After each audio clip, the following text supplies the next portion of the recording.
Alright guys, welcome back to the shop. This is the Aerojet F-15. This is the second one. The first one I had received was in the Israeli camouflage, and it was supposed to come turbine ready, meaning it was supposed to have all the servos on it, and it did not.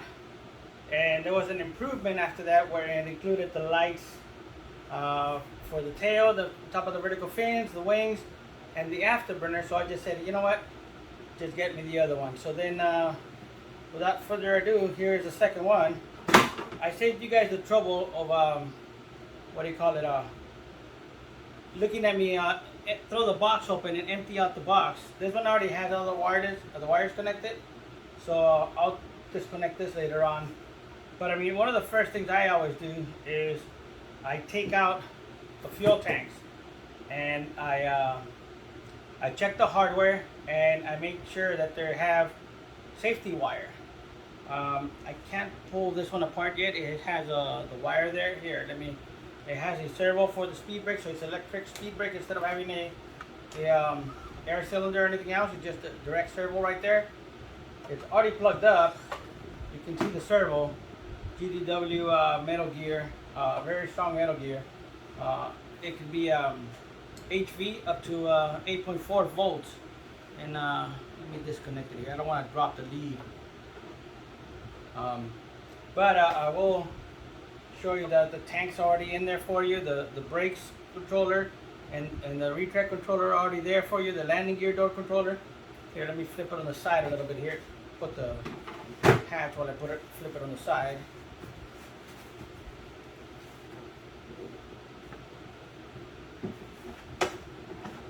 And here you can see the tanks. They already have the holders on there for the two metal or aluminum pieces, probably just metal, holding them in. The fuel lines are already there and connected for you. This is supposed to be the one for the turbine, but again, I always take them out and make sure there's barbs on them and a little bit of safety wire minimum in there. So I do have a screwdriver. Let me take this one of these off, and then I can show you the tanks and how they connect it. And like I said, I mean, it just depends on what the buyer is comfortable with. I'm not comfortable with just the zip ties on there, and there's nothing wrong with it for a lot of people. It just depends on what your comfort level is and what your level of building is. These are the holders that just, little L clips on there that help keep the fuel tanks in place. Take those out real quick. Put it down here. Let me take out the other one because I am going to remove both fuel tanks.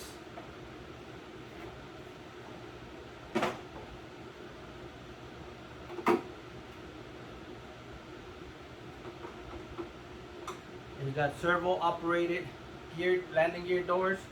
So and then electric retract, so everything is electronic on this. No air systems.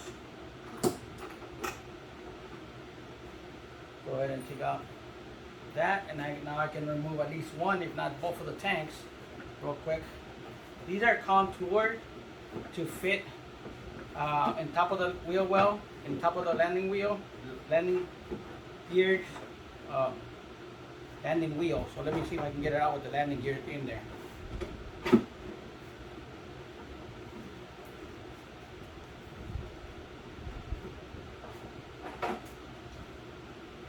I'll probably have to remove the brace in order for the tank to come out, but here, let me force it out.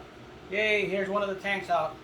And you can see it's contour for the landing gear, the wheel on there, so it's not, not supposed to hit the tank.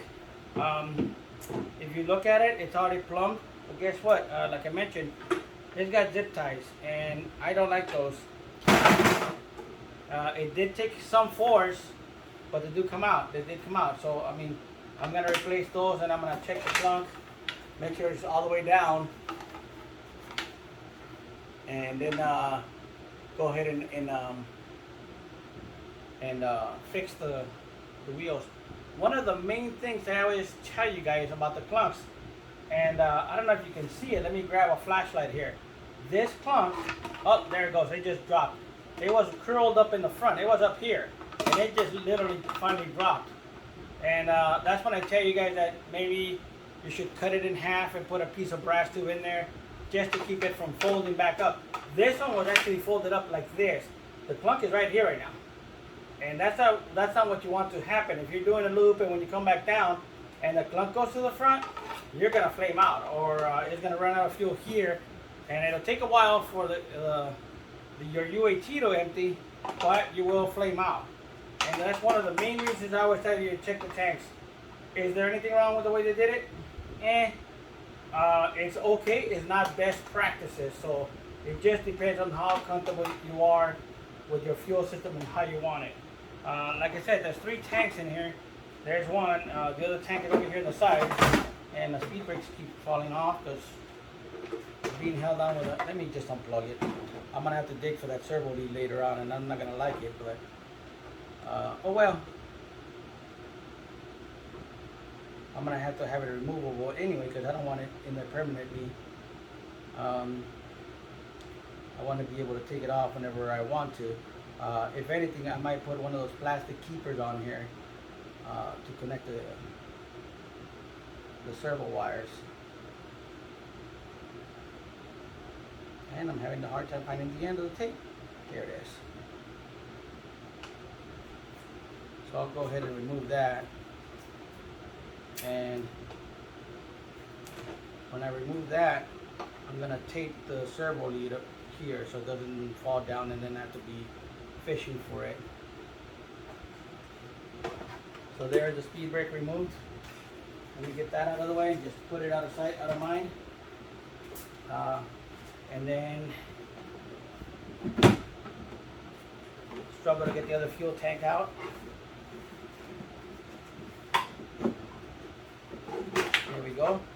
And like I said, there is the zip ties, and unless you do the trick where you fold the top of the zip tie right underneath there, it's never going to be a good hold. And there's one, it popped out real easy. The second one is not as easy, but it pops out with not too much work. This one, the clamp was all the way up front too. I don't know what happened in transportation, but both of those clamps were folded over. I'm going to go ahead, like I said, I'll take it out and I'll flip it up and put a brass tube in the middle. So now with those out of the way, again, you can see the electronic retracts. This is the retract and landing gear controller, and this is the brake controller. This is going to be removed because I put the AG63 anti-slip brake controller in there. I'll go ahead and fix both of the tanks. There's a brace on here, a removable brace, so when you put your turbine in. I'm going to power this with a 140. And then let me get the cockpit out so I can show you guys what's down here. So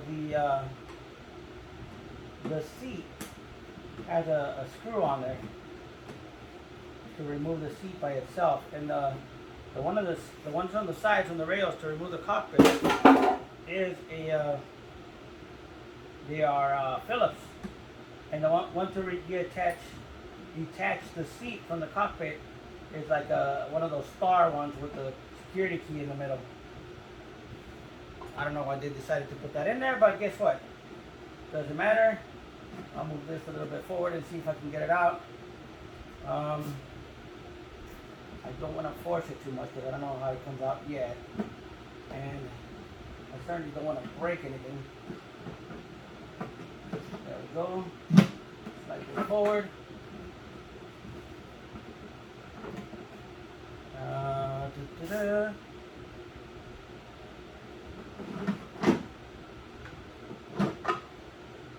Well, for now I pushed it all the way to the nose.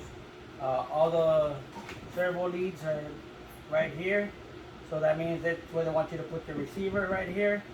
Like I said, but there's another fuel tank right here, so I'm gonna have to take that, separate the nose, and get to the other fuel tank and make sure it's plumbed correctly. There's already a UAT in here, and it's right here. It's a plastic UAT, one of those standard ones, and unless I can get to it and fix the lines the way I want to, I don't know what I'm going to do to that. They put it in there, so it should be able to come out. I just got to get to the lines. that's it for the fuselage. I mean, I can show you guys one of the vertical fins or the elevators so you can see the artwork.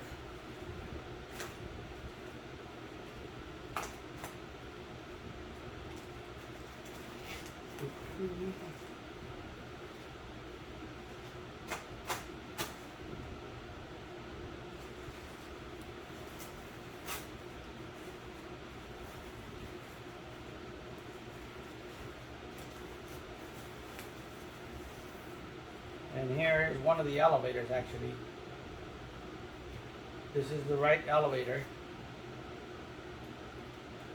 And let me get a vertical fin for you guys.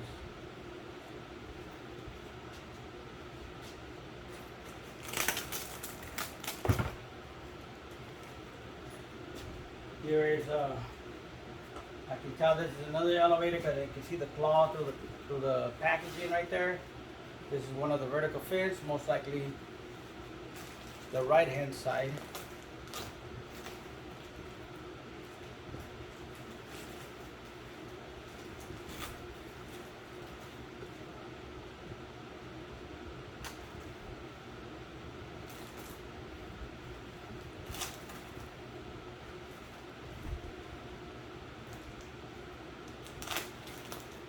And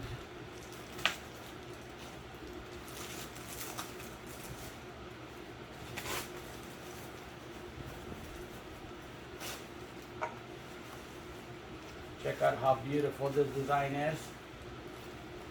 Got the California state on one side and part of the flag on the other side. Fresno National Guard. And yeah, here's the light on the vertical fin, and the connector for the light, and obviously the rudder servo. And this one, like I said, has all the servos already built in there. They're already installed in there for me, so I'm not gonna say it's a quick build because I'm gonna take out the fuel tanks and figure out all that, and then I can worry about everything else. But the main thing is obviously I'm gonna start with the fuel system and go from there. Alright guys, quick short video. Hopefully you guys enjoyed it.